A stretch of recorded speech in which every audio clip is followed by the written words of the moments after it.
एक जाति है, इसका व्यक्ति वहाँ पर विधायक है, उसकी सरकार है, आपने मामला दर्ज कर लिया। हो सकता ये बोलते हैं कि जिन्होंने राष्ट्रीय राजमार्ग को बाधित करने का कार्य किया उन पर मामला दर्ज करो। कलेक्टर ने सार्वजनिक पैसे का दुरुपयोग किया, कलेक्टर को अलग हटना चाहिए, ये होना चाहिए, ये संवैधानिक मार्ग है। अब यह सागर कलेक्टर पर 100% भ्रष्टाचार के आरोप लगा रहे हैं, वो आपके पास साक्ष्य है?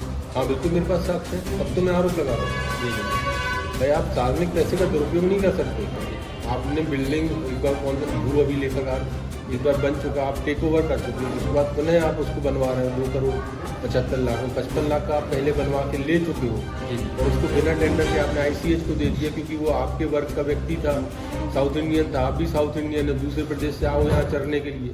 ये आप बुंदेलखंडी ऐसी तैसी कर रहे हो कुल मिला के, ये गलत बात है। अब बंडा नगर में आपकी सारी स्टेशनरी की जरूरतों का भरोसेमंद ठिकाना विद्योदय स्टेशनरी।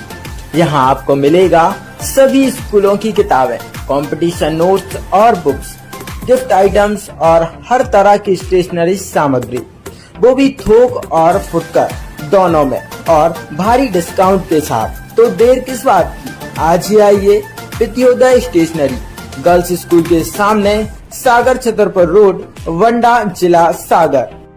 नमस्कार, मैं प्रदीप और आप भारत न्यूज एक्सप्रेस के साथ देवरी में UGC के समर्थन में एक रैली निकाली गई थी, जिसमें 4 लोगों पर जातिवाद एवं ब्राह्मणों को टारगेट करने के जैसे आरोप लगाने का आरोप है। उसी संबंध में आज हमारे साथ वैभव भैया जी हैं, जो OBC महासभा के कोर हैं, राष्ट्रीय कोर हैं। जी भैया, जो आप लोग पे आरोप लगे हैं कि आप ब्राह्मणों को टारगेट कर रहे हैं, क्या है पूरा मामला?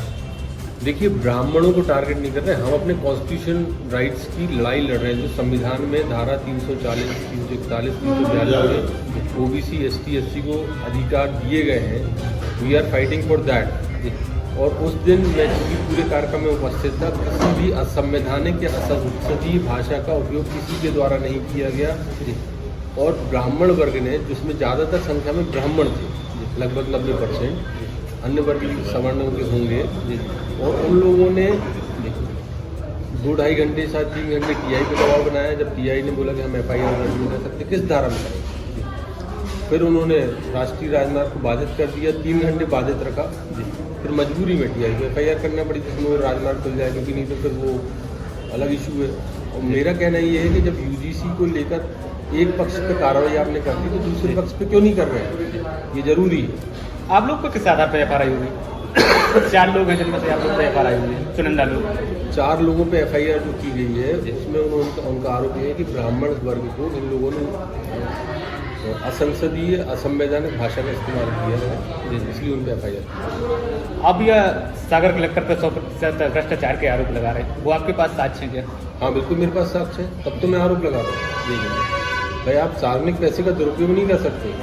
आपने बिल्डिंग एक बार कौन सा भू अभिलेखागार एक बार बन चुका, आप टेक ओवर कर चुके हैं, उसके बाद पुनः आप उसको बनवा रहे हो 2 करोड़ 75 लाख में 55 लाख का आप पहले बनवा के ले चुके हो, और उसको बिना टेंडर के आपने ICH को दे दिया, क्योंकि वो आपके वर्ग का व्यक्ति था, साउथ इंडियन था, आप भी साउथ इंडियन है, दूसरे प्रदेश से आओ यहाँ चरने के लिए। ये आप बुंदेलखंडी ऐसी तैसी कर रहे हो कुल मिला के, ये गलत बात है।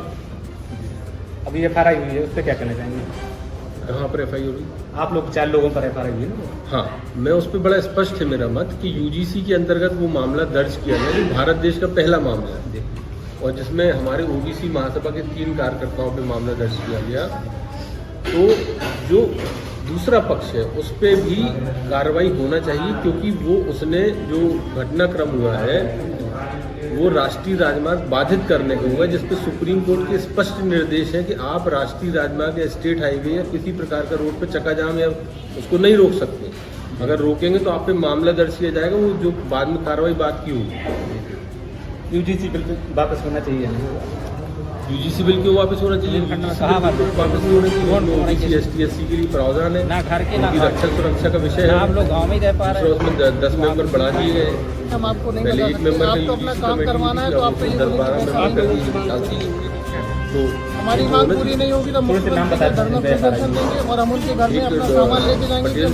आप हमारे प्रदेश में जब हमारे कलेक्टर साहब यहाँ के निवासी ही नहीं है, ये तो सब अब लोग हम थे वहाँ रैली क्या में। करेंगे इस बार? हाँ, ये लोग रैली में और थे। हमारे घर मकान जमीन जब सब मिटा दिए जाएंगे। रैली में तो जिस प्रकार के वैसे आरोप लगे या इस प्रकार के नारे लगाए जी नहीं, बिल्कुल नहीं लगाए। आपका कहना है बिना बगैर साक्ष्यों के आधार पर रहे हो। भाई आप विवेचना करते ना, उसके बाद मामला दर्ज करते हैं। विवेचना आपने की नहीं, आपने मामला दर्ज कर लिया दबाव में, ये कोई बात नहीं। क्योंकि एक जाति भी है, इसका व्यक्ति वहाँ पर विधायक है, उसकी सरकार है, आपने मामला दर्ज कर लिया। हो सकता है उनका कोई रोल ना हो, मैं ये नहीं बोलता कि उनका रोल होगा, परंतु आप दबाव में घूम रहे हो फ्री। अरे भैया संवैधानिक क्रिया करो ना। संविधान क्या बोल रहा है?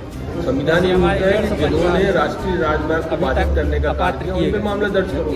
कलेक्टर ने सार्वजनिक पैसे का दुरुपयोग किया, कलेक्टर को अलग हटना चाहिए, ये होना चाहिए, ये संवैधानिक मार्ग है। ठीक है भैया, धन्यवाद जी। 15/6 बने रहें भारत एक्सप्रेस के साथ। प्रदीप कुमार सागर। 2015 से